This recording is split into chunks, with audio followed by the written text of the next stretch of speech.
भूरी कौवे की शादी एक अमीर घर के कौवे से हो गई थी। भूरी का मायका बहुत गरीब था, इसीलिए वो ज्यादा दहेज लेकर भी नहीं आ पाई। इसी बात का बदला लेने के लिए उसकी लालची सास उसे रोज रोज ताने मारती, भूरी को घर का सारा काम लगाती और हमेशा उसकी बुराई करती। बेचारी भूरी चुपचाप रहकर उसका सारा अत्याचार सहन करती। माँ जी, वो आज मेरी सहेली की शादी है, उसने हम सभी को बुलाया है। शादी में जाने के लिए मुझे मेरा सोने का हार चाहिए, वो आपकी ही अलमारी में है ना? हाँ, तो मैं इस घोंसले की मालकिन हूँ, तो हार तो मेरे ही पास होगा ना। कोई जरूरत नहीं है हार पहनकर शादी में जाने की।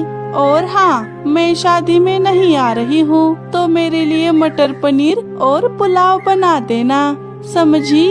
लेकिन सासू माँ, वो लेकिन भूरी की सास उसकी एक भी बात नहीं सुनती। भूरी को उसके लिए सारा खाना बनाना पड़ता है।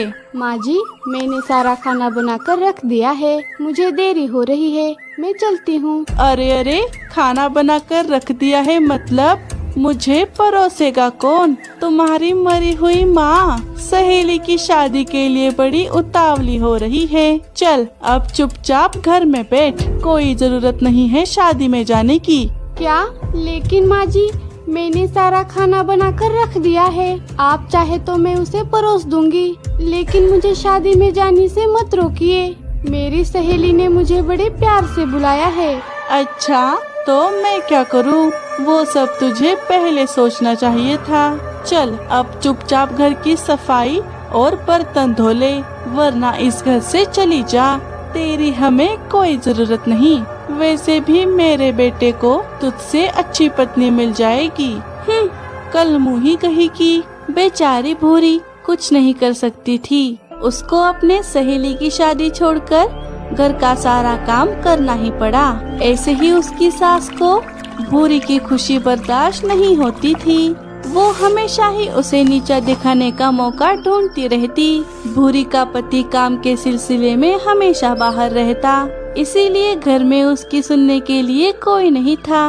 अरे बिमला, हमने सुना तूने अपनी बहू को सहेली की शादी में भी जाने नहीं दिया।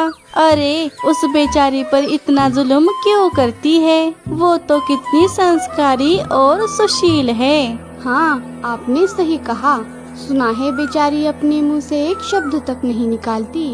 अगर मुझे भूरी जैसी संस्कारी बहू मिलती तो मैं उसका बहुत अच्छे से ख्याल रखती। हाँ हाँ, तुम लोगों को क्या पता है,